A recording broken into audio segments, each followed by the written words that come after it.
क्योंकि मैंने रिकॉर्डिंग भी स्टार्ट कर दी है।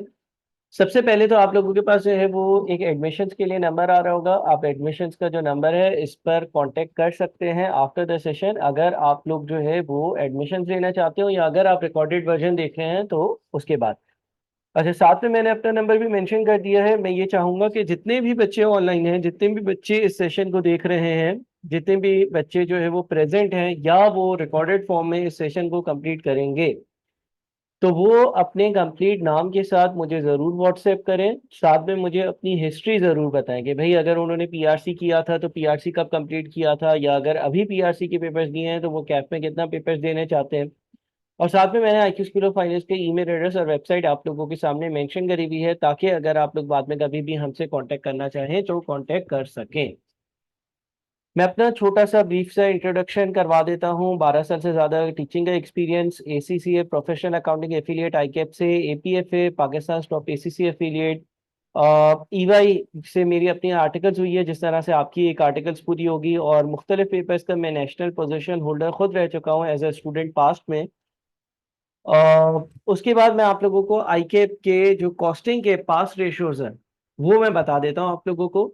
देखिए, कॉस्टिंग के जो पास रेशियोज रहे हैं, अगर हम उसको देखते हैं तो स्प्रिंग 2022 में कैफ 3 का पेपर पहली बार आया था।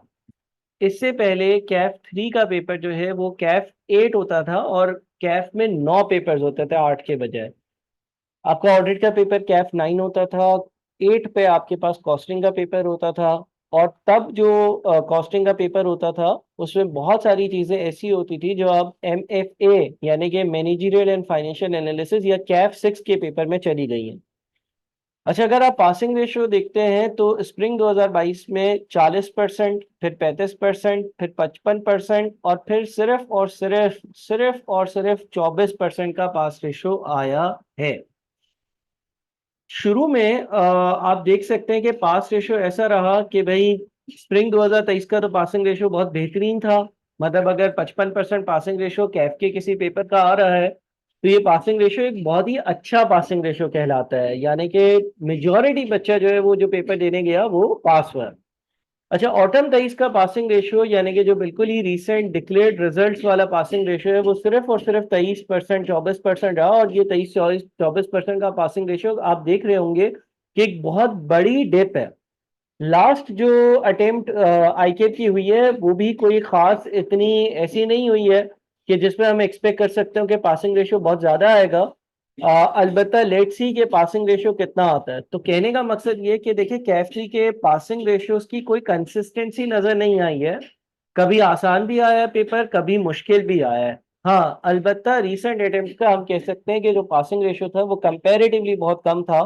लिहाजा आपने अगर लेट से 24% को हम अगर देखें तो 24% का इफेक्टिवली मतलब होता है कि 4 में से सिर्फ एक बच्चा, या ओवरऑल नंबर्स में 6145 लोगों में से 1442 बच्चे सिर्फ और सिर्फ पास हुए थे। अच्छा, ये पासिंग रेशियो दिखाने का मकसद हरगिज ये नहीं है कि मैं आपको डीमोटिवेट करूं, बल्कि पासिंग रेशियो दिखाने का जो प्राइम पर्पस है वो पर्पस ये है कि आप लोग इस स्पेसिफिक पेपर को समझें। अगर आप पीआरसी से आए हैं तो आप इस चीज को समझें कि कैफ लेवल पर कितनी ज्यादा मेहनत की जरूरत होती है। जनाब, सिलेबस की अगर बात करूं तो सिलेबस के टॉपिक्स मैंने मेंशन कर दिए हैं। जाहिर सी बात है, अभी ये टॉपिक्स जो हैं इससे आप फेमिलियर नहीं है और शायद आप इस टॉपिक को नाम से ना पढ़ सकें, ना जानते हो। हाँ, कुछ ऐसे टॉपिक्स हैं जो आप अपने पीआरसी में जो है ना वो कंप्लीट कर चुके हैं। कैसे? देखें, आप लोगों को जो पहली ग्रेड है, 3 ग्रेड्स में कॉस्टिंग का सिलेबस डिवाइडेड है। जो पहली ग्रेड है जिसका नाम है कॉस्ट एसोसिएटेड विद प्रोडक्शन, इसमें 35 से 45 मार्क्स आके बोलते हैं कि मैं आपसे पूछूंगा। अच्छा, ये ग्रेड काफी सिंपल ग्रेड है, मार्क्स स्कोरिंग ग्रेड है। और इसमें कुछ चीजें ऐसी हैं, कुछ कॉन्सेप्ट्स ऐसे हैं, कुछ बातें ऐसी हैं जो आप ऑलरेडी पढ़ चुके हो। जब हम अपने पास वक्त के साथ साथ चीजें पढ़ेंगे, जब हम चीजें कंप्लीट करेंगे, जब हम क्लासेस में बातचीत करेंगे, लाइव क्लासेस होंगी, रिकॉर्डेड लेसन होंगे, तो हर चीज की आपके सामने डिटेल भी आएगी। लेकिन एज ऑफ नाउ अगर मैं आपके सामने रफली ये ग्रेड रखूं तो कॉस्ट एसोसिएटेड विद प्रोडक्शन एक पहली ग्रेड है जिसके 35 से 45 मार्क्स आके आपने बोला है। इसमें आपके पास प्रोडक्शन की कॉस्ट है, कुछ चीजें आप अपने पीआरसी 4 और पीआरसी 2 के पेपर से जानते हैं, सच एज आपने मैन्युफैक्चरिंग अकाउंट्स पढ़ा था, तो direct material, direct labour, direct expenses, indirect material, indirect expenses, indirect labour वगैरह वाली नॉलेज, रॉ मटेरियल से रेलेवेंट कुछ नॉलेज आपने थोड़ा बहुत ये आइडिया लिया था कि एक चीज रॉ मटेरियल होती है, उससे हमारा फिनिश गुड्स तैयार होता है। ओवरहेड्स कंपैरेटिवली नया चैप्टर है। और लेबर कॉस्टिंग, अच्छा लेबर कॉस्टिंग में एक इंपॉर्टेंट एरिया आपका होता है लर्निंग कर्व का। इसके बाद कॉस्ट फ्लो 20 से 30 मार्क्स की ग्रेड है, इसमें 3 चैप्टर्स हैं, ये तीनों आपके लिए नए हैं, तीनों आपने जो है वो कहीं पर भी अपने पीआरसी लेवल पर नहीं पढ़े। Cost management, planning and decisions, ये मैं समझता हूं कि इस ग्रेड की सबसे या सिलेबस की सबसे इंपॉर्टेंट एरिया है। पिछली बार के पेपर में भी इससे 35-40 मार्क्स आए, बहुत सारे मार्क्स आए। सबसे पहले आपके पास कॉस्ट वॉल्यूम प्रॉफिट एनालिसिस या ब्रेक इवन एनालिसिस का टॉपिक है। इसका कुछ बेसिक हिस्सा आपने यानी कि fix cost divided by contribution per unit या आपने अपने पीआरसी 2 के पेपर में पढ़ा था। इसके बहुत सारे एडवांस लेवल पर हमें जाना है। साथ में ये जितने भी टॉपिक्स लिखे हैं इसको हम कंबाइंड फॉर्म में डिसीजन मेकिंग कहते हैं, यानी कि फैसले लेने की एबिलिटी, सलाहियत आप में पैदा करी जाती है, और कुछ डिसीजन मेकिंग के टॉपिक्स हैं। उसके बाद आपकी इन्वेंट्री मैनेजमेंट का एरिया है। तो लगभग ये जो 30 से 40 मार्क्स है ना, ये 3 टॉपिक्स हैं, ब्रॉडली ये 3 टॉपिक्स हैं। एक कहलाता है कॉस्ट वॉल्यूम प्रॉफिट एनालिसिस, दूसरा इन्वेंट्री मैनेजमेंट है, और तीसरा relevant costing and decision making है। अगर आप ये कर लेते हैं, ये वो एरिया है आपके सिलेबस का जो कंपैरेटिवली बहुत ज्यादा आसानी से आप ये प्रिडिक्ट कर सकते हो कि आपके पेपर में मौजूद होगा। अच्छा, अगर कॉस्टिंग के सिलेबस की बात करूं ना, तो in comparison to other CAF papers जो ग्रुप ए पर है, इतना लेंदी सिलेबस नहीं है। एक टाइम ऐसा होता था कि कैफ का कॉस्टिंग का जो सिलेबस होता था वो बहुत लेंदी होता था। जब ये पेपर कहाँ होता था, जब ये पेपर कैफ 8 होता था और कैफ में 9 पेपर्स होते थे। ये मैं बात कर रहा हूँ साल 2021 की, 2020 की, साल 2019 की। लेकिन साल 2022 में जब से कैफ रिवाइज हुआ, जब से कैफ के 2 ग्रुप्स हो गए, ग्रुप ए और ग्रुप बी, तो ग्रुप ए और ग्रुप बी के होने के बाद सिलेबस काफी रिड्यूस हो गया, काफी कम हो गया है। अब आप आराम से इसको आराम से इस सिलेबस को जो है वो आसानी कंप्लीट कर सकते हो। आप आसानी से अगर दूसरे पेपर से कंपेयर करते हो, लेट से अगर FAR 1 से कंपेयर करते हो, तो FAR 1 से कंपैरेटिव टर्म्स पर ये सिलेबस जो है ना वो काफी रिड्यूस्ड है, यानी कि काफी कम है। ठीक है। अच्छा सुमैया, मैंने बिल्कुल आपके कमेंट्स पढ़े हैं। आप लोगों को ये जो ओरिएंटेशन सेशन है, रिकॉर्डिंग इसकी मिल जाएगी, तो आप रिकॉर्डेड फॉर्म में इसको देख लीजिएगा, और जो चीजें आपकी मिस हुई हैं वो आप कवर कर सकती हैं, कोई मसले की बात नहीं है।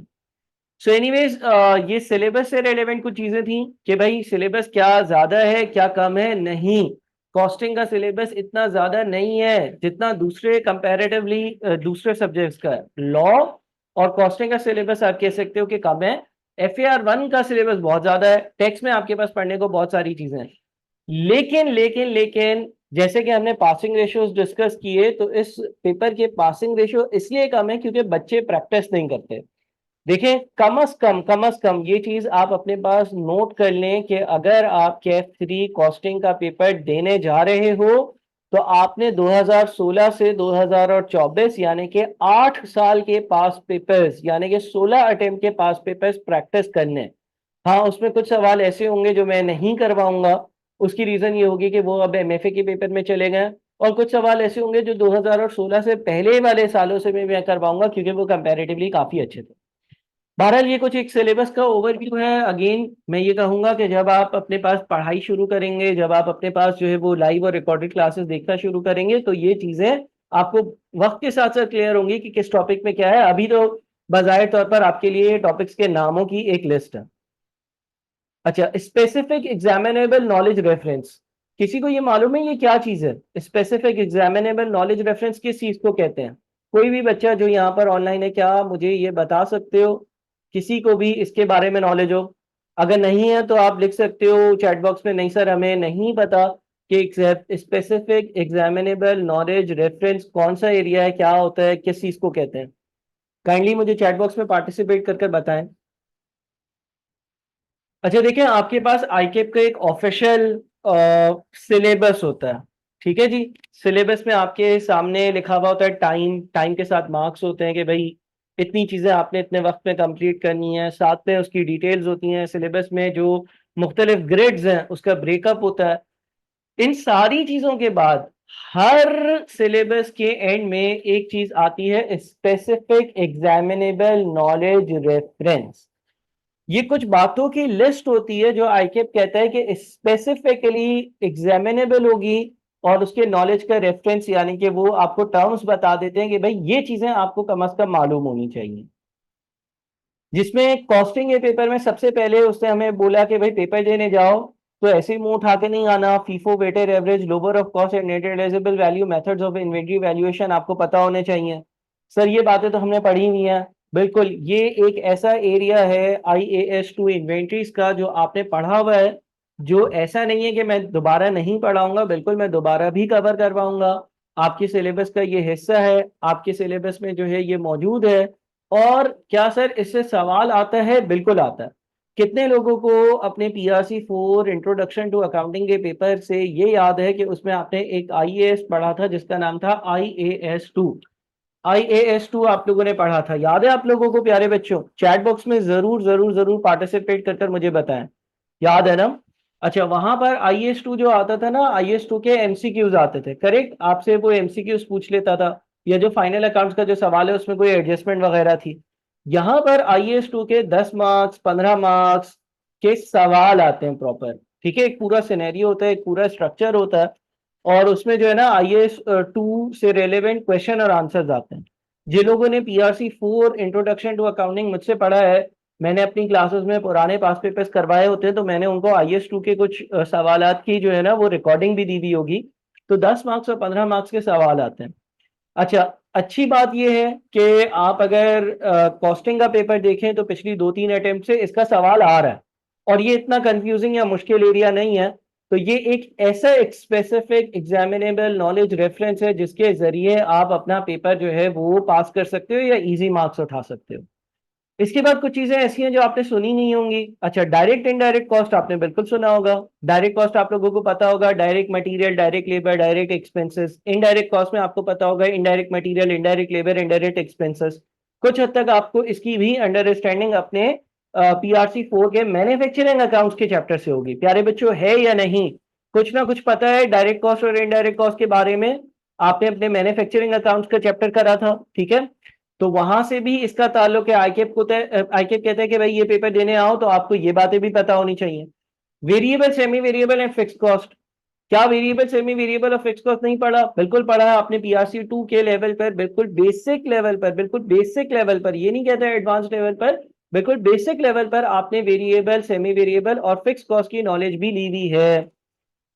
अच्छा, फिर कुछ चीजें ऐसी आती हैं जो जाहिर है हम वक्त के साथ साथ पढ़ेंगे और आपके लिए बिल्कुल नहीं है। हाँ, इसमें से ये ब्रेक इवन एनालिसिस का एक हल्का फुल्का आपको आइडिया होगा, ज्यादा चीजों का आप लोगों को आइडिया नहीं होगा। लेकिन ये वो सारी चीजें हैं जिसकी आपके पास एक चेक लिस्ट होनी चाहिए, ये लिस्ट आपके सामने होनी चाहिए। आखिर कहता है कि तुम पेपर देने आओगे तो कम से कम ये पढ़कर आना। तुम अगर ये नहीं पढ़कर आ रहे हो तो आने जाने का किराया जाया नहीं करना। ठीक है जी। तो ये एक लिस्ट है जो आपने अपने सामने रखनी होगी, जैसे कि सिलेबस आपने अपने सामने रखना होगा।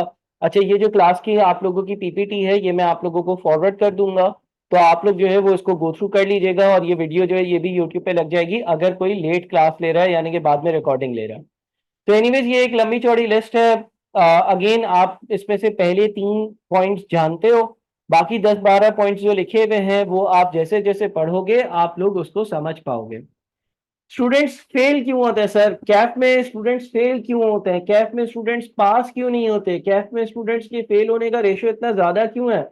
देखो, जब PRC में आप लोग आते हो ना तो अंदर से एक जोश होता है, मुझे पहली अटेम्प्ट में CA करना है, मैं तो दिन रात पढ़कर CA करूंगा। ठीक है ना? और वो जोश जो है ना वो थोड़ा सा, मैं कहता हूं कि मर जाता है, तो उसको वापस से जगाने की जरूरत है। बहरहाल कुछ कॉमन रीजन जो है वो क्या है? Lack of practice. कॉस्टिंग के पेपर में आप प्रैक्टिस के बगैर जा ही नहीं सकते हो।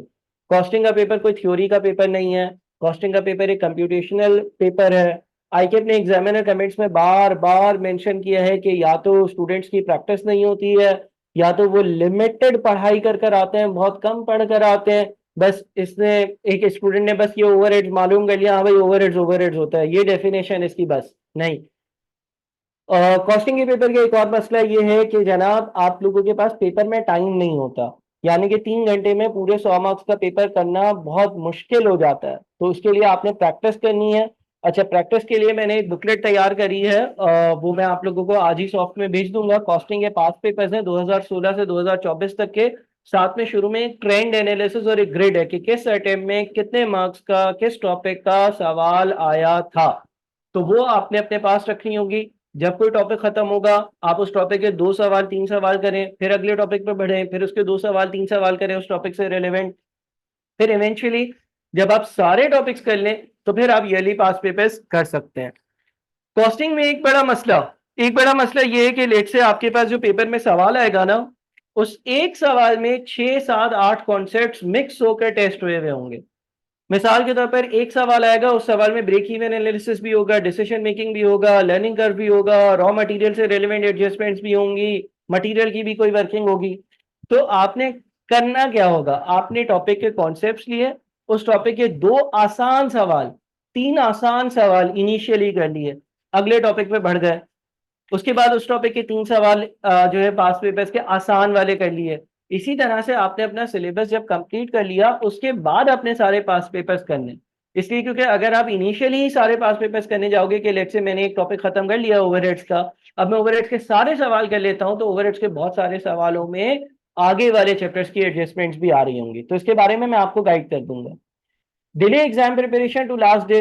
अच्छा, जब से ये ऑनलाइन ऑनलाइन का सिस्टम आया है ना यार, तो बच्चों के फेल होने की एक बड़ी रीजन ये होती है, आज नहीं कल पढ़ लेंगे, 1 घंटे का लेक्चर आज का, 1 घंटे का कल का, परसों का 1 घंटे का, तो 3 घंटे एक साथ जो है वो 3 दिन बाद पढ़ लेंगे, और उसके बाद जो है वो 1 महीने तक पोर्टल नहीं देखते हैं। अभी जो है वो रमजान है, रमजान के बाद ईद आएगी, ईद के बाद जो है वो लोड शेडिंग शुरू हो जाएगी, गर्मियां शुरू हो जाएंगी, टाइम टेबल नहीं मैच हो रहा होगा, फिर बकरा ईद आ जाएगी, फिर मुहर्रम आ जाएगा, फिर मुहर्रम के बाद जो है वो 2x पर लेक्चर्स देखना शुरू होंगे। तो यार ये गलती कभी भी नहीं करना, अगर आप अपनी प्रिपरेशन को डिले करते हो जाहिर है आप फेल हो गए। Not following instructions. अच्छा, मैं अपने व्हाट्सएप ग्रुप पर पर्सनली खुद बहुत एक्टिव रहता हूँ, मैं टीचर असिस्टेंट की बात नहीं कर रहा, मैं पर्सनली वहां पर एक्टिव रहता हूँ। जितने लोगों ने स्मार्ट क्लासेस ली हैं पीआरसी में वो जानते होंगे, जितने लोगों ने मेरे साथ स्मार्ट क्लासेस में पढ़ा है उनको मालूम होगा कि ग्रुप पर पोल क्रिएट होता है, उस पर अगर आप कोई इनबॉक्स करते हो तो आप यस मार्क कर देते हो, मैं आपका इनबॉक्स में आंसर करता हूँ क्वेश्चन का, और फिर आप उधर से पोल से रिमूव करते हो। मैं हूंगा, मेरे साथ 2 टीचर असिस्टेंट्स मौजूद होंगे, यानी कि टोटल 3 लोग मौजूद होंगे। ग्रुप में आपको इंस्ट्रक्शंस दी जाएंगी, असाइनमेंट्स दिए जाएंगे, एमसीक्यूज दिए जाएंगे, शॉर्ट क्विजेस दिए जाएंगे। अगर मैं भेजूं, अगर मेरे टीचर असिस्टेंट भेजें, कोई डेडलाइन दे, उन डेडलाइन के अंदर आपने उसको सॉल्व कर कर सबमिट करना है, ताकि उसी डेडलाइन के अंदर आपके मसले भी हल हो जाए और आप आगे बढ़ना शुरू हो जाओ। नॉट सबमिटिंग असाइनमेंट्स आपको दिए जाएंगे 25 25 मार्क्स, 50 50 मार्क्स के आप लोगों को क्वेश्चंस दिए जाएंगे कि यार ये कर कर आओ। कल रात को 11 बजे लाइव क्लास है, हम डिस्कस करेंगे सवाल को, तो आपने कर कर आने होंगे, आप उसको नहीं छोड़िएगा, इग्नोर नहीं कीजिएगा।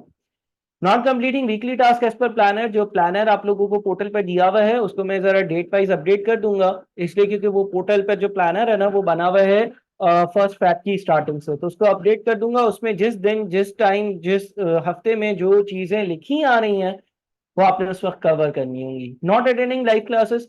अच्छा, मैं रिकॉर्डेड कंटेंट के अलावा आप लोगों की लाइव क्लासेस भी लूंगा, लाइव क्लासेस में आप लोगों के साथ पास पेपर्स करवाऊंगा।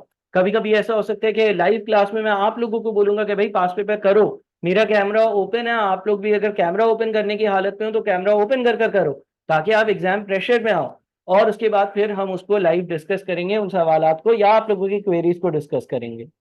No active participation in the WhatsApp group. अच्छा देखो, सीए करने का सबसे जो प्रो टिप है ना वो ये है कि आपने बेगैरत बनना है।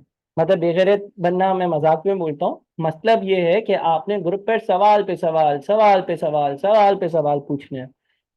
आप जब तक सवाल नहीं पूछेंगे, ऑनलाइन लर्निंग है, आप टीचर से नहीं मिलते हैं, आप जब तक सवाल नहीं पूछेंगे आपके मसले एड्रेस नहीं होंगे, आपके मसले एड्रेस नहीं होंगे, आपको पेपर देते वक्त मुश्किल होगी। तो इस चीज का प्यारे बच्चों बहुत ज्यादा ख्याल रखना है कि आपने सवाल पूछते जाना है, पूछते जाना है, पूछते जाना है, ग्रुप पर बहुत सारे सवाल पूछने हैं। Not submitting mock exam, term के एंड में आप लोगों के मॉक एग्जाम होंगे जिसको मैं मार्क करूंगा ताकि मैं बता सकूं कि भाई आपके मसले क्या हैं, कहाँ पर आप लैग कर रहे हो, क्या चीजें आपको जो है वो कहाँ पर आपने ज्यादा पढ़ने की जरूरत है। तो मॉक एग्जाम जरूर सबमिट करिएगा। हाउ टू पास इसका उल्टा है, practice is instructed, follow the planner, follow instruction, submit assignments, complete weekly task, attend weekly live classes, be active in the WhatsApp group और attempt the session and mock exams। ठीक है। अच्छा, वे आप लोगों को आईक्यू स्कूल ऑफ फाइनेंस पर हम किस तरह से पढ़ाएंगे, आईक्यू स्कूल ऑफ फाइनेंस पर किस तरह से चीजें कंप्लीट हो रही होंगी। तो सबसे पहले रिकॉर्डेड स्मार्ट क्लासेस आपको दी जाएंगी। आपको स्मार्ट क्लासेस का, स्मार्ट कोर्स का एक प्रॉपर एक्सेस दिया जाएगा। वहां पर प्री रिकॉर्डेड कंटेंट होगा, वो प्री रिकॉर्डेड कंटेंट आप कवर करोगे। प्री रिकॉर्डेड कंटेंट के साथ उसकी रेलेवेंट पीडीएफ या दीगर फाइल्स होंगी, आप उसको देखोगे, उसको वहां से सुनोगे, समझोगे, अपने रजिस्टर में नोट्स बनाओगे। दूसरी चीज क्या होगी, ई नोट्स दिए जाएंगे आप लोगों को, यानी कि समरी हैंडआउट्स दिए जाएंगे। पास्ट पेपर की वीडियोस, इसको मैंने अलग से एम्फेसाइज इसलिए किया है क्योंकि कॉस्टिंग के पेपर में पास्ट पेपर सॉल्व करना एक बड़ी की है, क्रिटिकल बात है।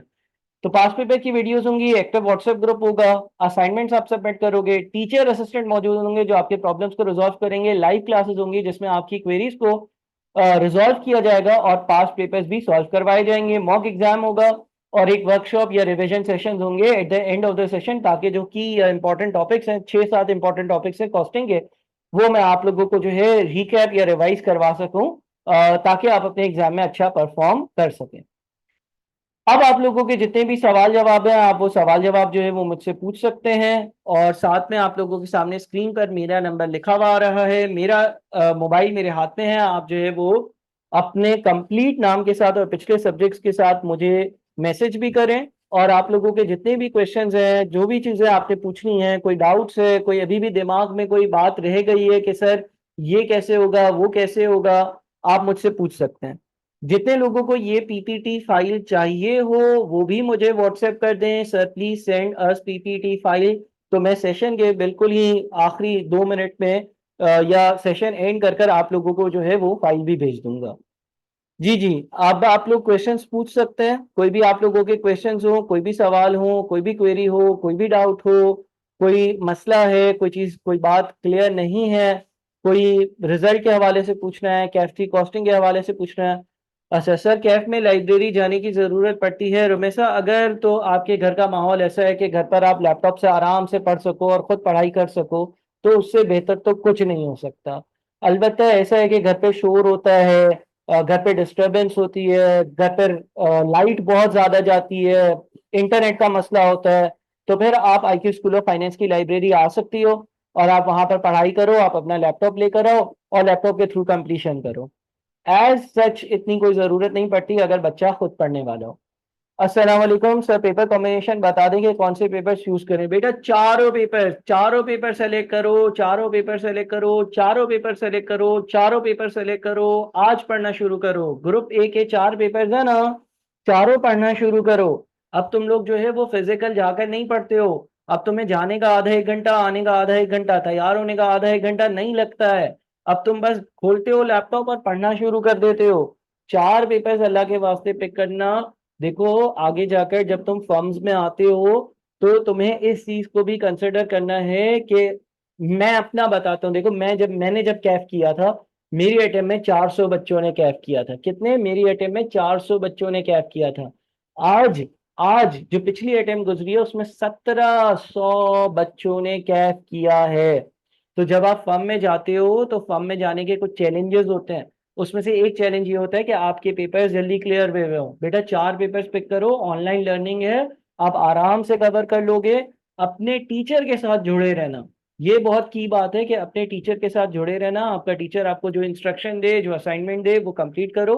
4 पेपर्स दो, हो जाएंगे, मसले की बात नहीं है। पेपर्स के बीच में भी गैप होता है, साथ में हैंड्स ऑन कोर्सेज भी पिक करो। देखो अभी आपके पास अप्रैल का महीना है, मई है, जून है, जुलाई है, अगस्त है, मार्च के 7 दिन है। मार्च के 2 दिन चलो हो सकता है कि आपके मजीद आप अयाशी में या आराम में गुजार लो, फिर भी आपके पास 4-5 महीने हैं। आप 4 पेपर्स दो, हाँ, अगर अगस्त में अल्लाह ना करे आपको लगे कि यार एक आधा पेपर मुझे ड्रॉप करना पड़ रहा है तो तब मुझसे कंसल्ट कर लेना। लेकिन अभी 4 पेपर के पॉजिटिव माइंडसेट के साथ जाओ, 4 पेपर्स पिक करो, चारों पेपर्स की तैयारी करो, चारों पेपर्स की स्मार्ट क्लासेस लो, एक्स्ट्रा रिकॉर्डेड लेक्चर्स आपके टीचर देते हैं, हैंडआउट्स देते हैं, काम देते हैं, करो, चारों पेपर्स दो।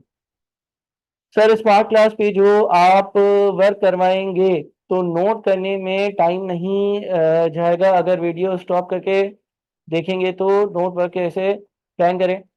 देखो अलीशा, कुछ ऐसा है कि वैसे तो हम लोग आपको पीडीएफ भी देंगे, वैसे तो आप लोगों का जो पोर्टल होगा ना उस पर कोई भी स्लाइड होती है उसकी नोटिंग्स अवेलेबल होती हैं।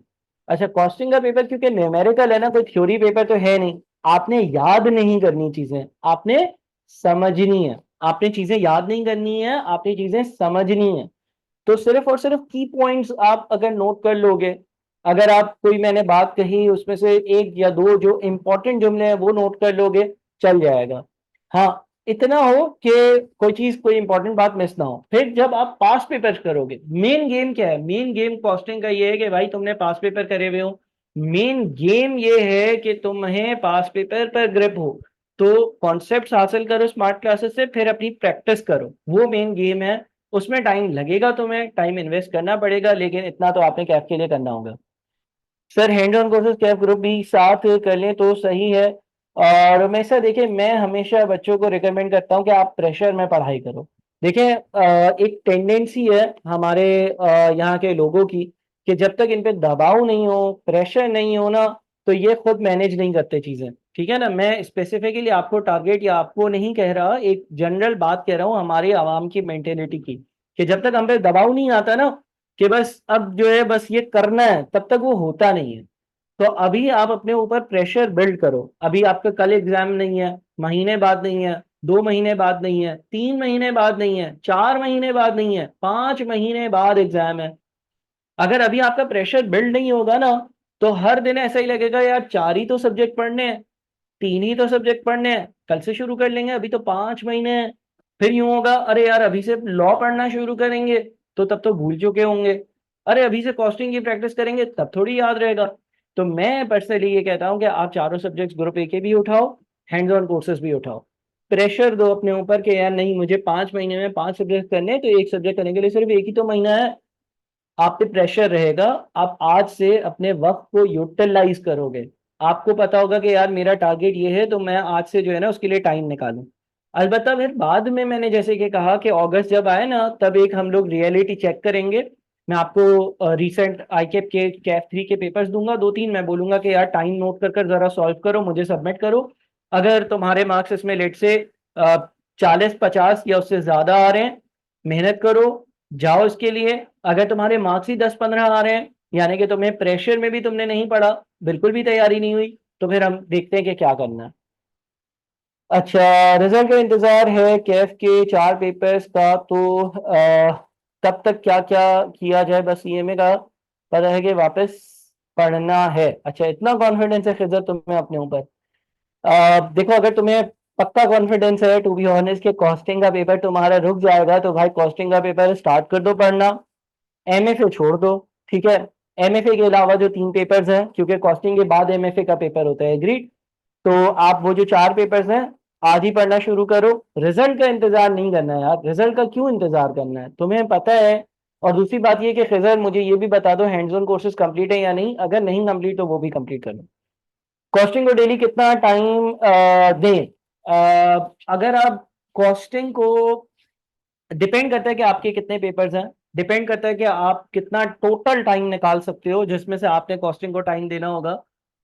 देखिए अगर मैं कैफ के पेपर्स की बात करूं ना, FAR 1 बहुत मुश्किल है। FAR 1 मैं मानता हूं, FAR 1 जो है ना वो टाइम लेता है। जो स्टूडेंट से मैंने सुना है ना, जो स्टूडेंट्स का फीडबैक है कि FAR 1 पढ़ने में हमें ज्यादा टाइम लगता है, तो उसमें ज्यादा टाइम, उससे कम टाइम कॉस्टिंग और टैक्स, और फिर सबसे कम टाइम लॉ को, ये तरतीब होनी चाहिए। अब आपके जो सवाल है कि डेली में कॉस्टिंग को कितना टाइम दूं, अगर जी आपके पास है ही एक पेपर, अगर देना ही एक पेपर है, मस्ती इतनी है कि समझाने के बाद भी 4 नहीं एक ही पेपर देना है, तो 3-4 घंटे तो कॉस्टिंग पढ़ लो। अगर आपके पास चारों पेपर्स हैं, अगर आपके पास चारों पेपर्स हैं, तो FAR 1 को आप अगर लेट से 3 या 4 घंटे देते हो, कॉस्टिंग को 1.5-2 घंटे दे दो, टेक्स्ट को 1.5-2 घंटे दे दो और 1 घंटा लॉ को दे दो, सफिशिएंट होगा। ठीक है। अच्छा, एक और सवाल आया कि अच्छा, आपके खिजर नहीं है ना कंप्लीट, तो बिल्कुल आप हैंड्स ऑन कोर्सेज भी उठा लो भाई, किसका वेट कर रहे हो, किसका वेट कर रहे हो। ठीक है। अच्छा, एक और सवाल आया, सर पर पेपर 2 सब्जेक्ट सिंपल डिवाइड करते हैं। नहीं नहीं नहीं नहीं नहीं, ऐसा नहीं चलता। देखो, मेरी बात सुनो। एक बच्चा है, वो ये बोलता है सर मैं 8 घंटे पढ़ूंगा, 2 घंटे कॉस्टिंग, 2 घंटे FAR 2, 2 घंटे टेक्स्ट, 2 घंटे लॉ। भाई लॉ के लिए 2 घंटे बहुत ज्यादा है। ठीक है। अगेन ये डिपेंड करता है स्टूडेंट टू स्टूडेंट कि किसको थ्योरी मुश्किल लगती है, किसको लॉ मुश्किल लगता है, किसको लॉ आसान लगता है, किसको कॉस्टिंग मुश्किल लगता है, किसको कंप्यूटेशन में मसला है। लेकिन ऐसा नहीं होना चाहिए कि 4 चीजें हैं तो 2 घंटे ये पढ़ा, 2 घंटे ये पढ़ा, 2 घंटे ये पढ़ा। भाई लॉ का सिलेबस ही कम है और कॉस्टिंग FAR 1 का सिलेबस बहुत ज्यादा है।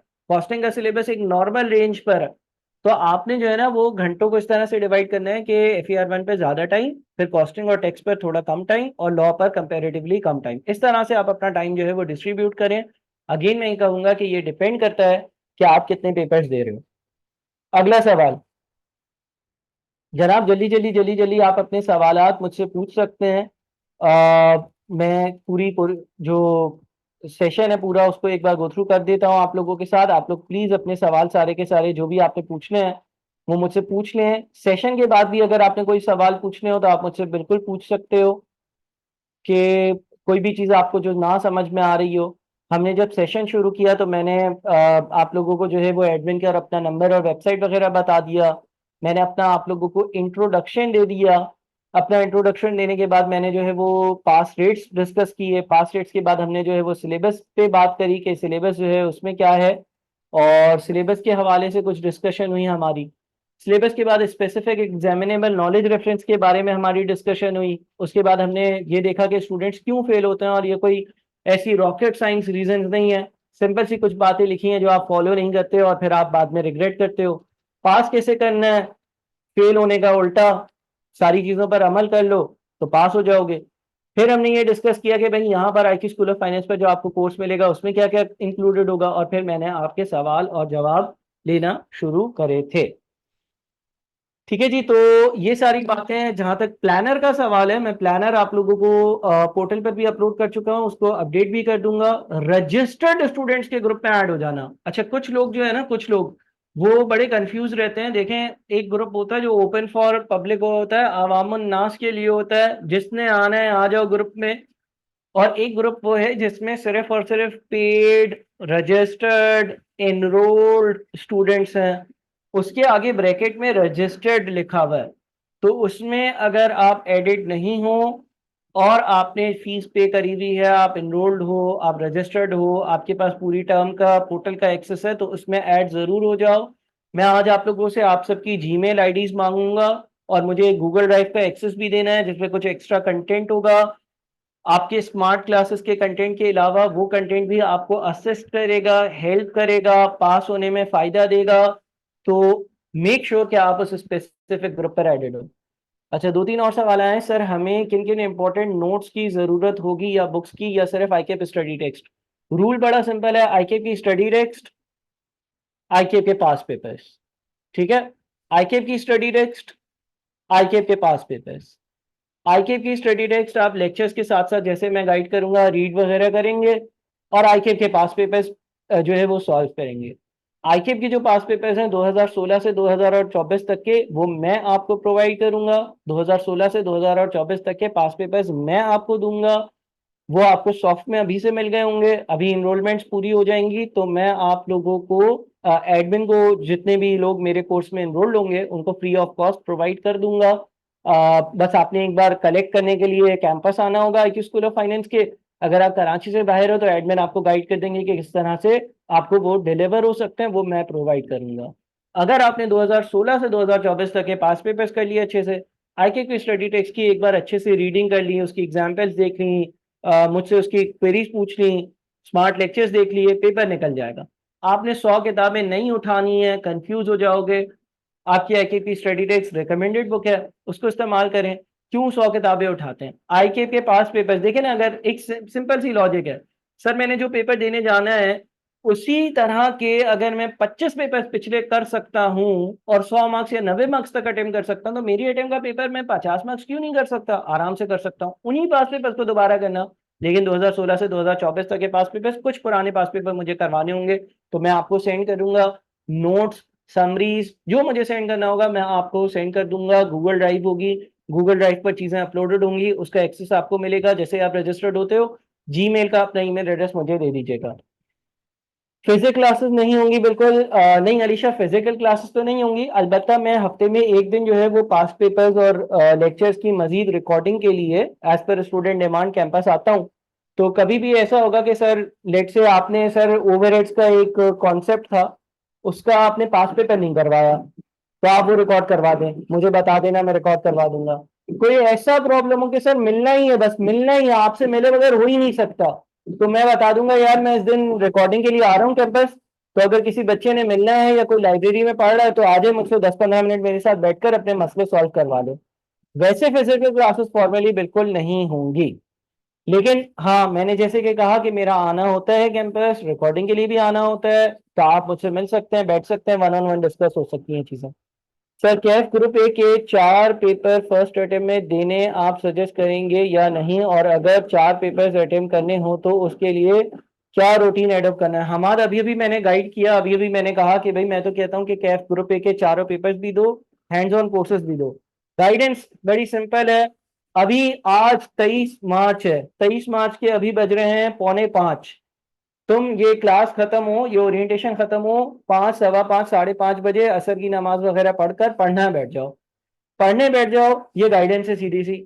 आपके जो लेक्चर्स हैं वो लेक्चर्स अब आपके टाइम नहीं लेते, आपका आने जाने का टाइम नहीं होता। फिजिकल क्लासेस में जो टाइम वेस्ट होता था, दोस्त टाइम वेस्ट करते थे, टीचर सवाल लिखता था, उसके नीचे वो फिर जवाब लिखता था, फिर बच्चे कॉपी करते थे, 3 घंटे की क्लास में एक पास पेपर सॉल्व होता था, वो कुछ भी वेस्टेज नहीं है। आप अगर दिन के 7, 8, 9 घंटे पढ़ने बैठ जाते हो, चारों पेपर्स आप आराम से कवर कर सकते हो। और मजीद गाइडेंस हमारे मैं आपको ग्रुप में देता रहूंगा। अलीशा सर मैंने पीआरसी के पेपर्स दिए हैं मार्च में, तो रिजल्ट का वेट करूं? कोई रिजल्ट का वेट नहीं करो भाई, रिजल्ट का वेट कर कर करोगे क्या? इररिलेवेंट है तुम्हारा रिजल्ट, तुम्हारा रिजल्ट माने ही नहीं रखता, तुम्हारा रिजल्ट मैटर ही नहीं करता। तुम्हें देखो, माने क्या करता है, सीए करना है या नहीं? देखो अगर तुम्हें सीए करना ही है, सीए करना ही है, और बिलफर्ज अल्लाह ना करे, अल्लाह ना करे, अल्लाह ना करे, अल्लाह ना करे, पीआरसी के तुम्हारे 2 पेपर्स रुक गए, तो मई में दे देना। अल्लाह ना करे, अल्लाह ना करे, अल्लाह ना करे, एक पेपर रुक गया, मई में दे देना। ठीक है। लेकिन कैफ तो तुम्हारा सितंबर में ही होगा ना। अब तुम रिजल्ट के लिए पहले बैठे रहो, रिजल्ट के लिए बैठे रहोगे, वो टाइम जाया करोगे। उस टाइम में तुम अल्लाह के बंदे 3 चैप्टर्स, तुम 4 चैप्टर्स तुम कॉस्टिंग के कर सकते हो, तुम 25, 30, 40 घंटे की पढ़ाई कर सकते हो, वो तुम जाया कर रहे हो। ये जो जाया करते रहोगे चीजें, फिर बकरा ईद आएगी उसमें जाया कर रहे हो, फिर जून जुलाई में लोड शेडिंग हो रही होगी। अक्सर ऐसे इलाके भी मुझे मालूम पता चले हैं अभी रिसेंटली कि जहां पर जो है वो दिन में शायद 6-6, 7-7 घंटे लोड शेडिंग हो रही है। आप लोगों के घर पे भी होगी, जाहिर सी बात है हो रही होगी। बहुत सारे ऐसे इलाके, आई डोंट नो, अगर आप लोग चैट बॉक्स में बताना चाहो तो कितने घंटे लोड शेडिंग होती है। लोड शेडिंग का अलग मसला है, गर्मी का अलग मसला है, फिर अभी मीठी ईद आनी है उसके 5-10 दिन निकाल दो, फिर बकरा ईद आनी है उसके 5-10 दिन निकाल दो, मोहर्रम आ रही है उसके 3-4 दिन निकाल दो, बीच में सिग्नल चले जाएंगे, गायब हो जाएंगे, पाकिस्तान में रहते हो, सिग्नल चले जाएंगे, ऑनलाइन क्लासेस उसकी वजह से नहीं देख सकोगे, वो दिन निकाल दो 2-4। तो बात सारी ये है कि भाई 15-20 दिन, 25 दिन का जो है ना, वो तो गैप आपने इस अटेम्प्ट में मिलना ही है, आपको नेचुरल गैप मिलना है। 20 दिन तो आपके इस अटेम्प्ट में अराउंड 20 to 25 डेज आपके इस तरह की चीजों में निकल ही जाने। अब उसमें अगर आप रिजल्ट का वेट कर रहे हो तो फर्दर आप उसको 30-40 दिन पर लेकर जा रहे हो। ठीक है। तो रजिस्टर्ड ग्रुप में कैसे ऐड हो? हारिस, जैसे ही आप इनरोलमेंट फॉर्मेलिटीज पूरी करवा देते हो, एडमिशंस का नंबर स्क्रीन पर आ रहा है, उनको अपने स्लिप का स्क्रीनशॉट भेजो, वो आपको जो है वो प्रोसेसिंग कर कर और रजिस्टर्ड स्टूडेंट्स के ग्रुप में ऐड कर देंगे। वहां पर अभी बच्चे ऐड होना शुरू हो गए, काफी बच्चे हो गए। अगर इनकेस आप एडिड नहीं हो, कोशिश करना कि आज या कल तक ऐड हो जाओ, ताकि मैं सबके जीमेल एड्रेसेस पर उनको जो ड्राइव का एक्सेस मुझे देना है आज ही रात को दे दूं। जी सर, फिर आपसे सीएमए लेना है तो व्हाट्सएप मैसेज कहते हैं, बिल्कुल कर दो अलीशा, मुझे कर दो अपनी डिटेल्स, और एडमिशन्स वालों को जो है ना वो डिटेल मैसेज कर दो कि जनाब मुझे जो है वो कोर्स में एनरोलमेंट करवानी है, तो वो आपको गाइड कर देंगे। चलिए जी बच्चों, मेरे ख्याल में मैंने सबको एड्रेस कर दिया है, सबकी सारी बातों को एड्रेस कर दिया है। अभी भी अगर आपके कोई भी किसी किस्म के भी सवालात रह गए हैं तो आप मुझे व्हाट्सएप कर सकते हैं।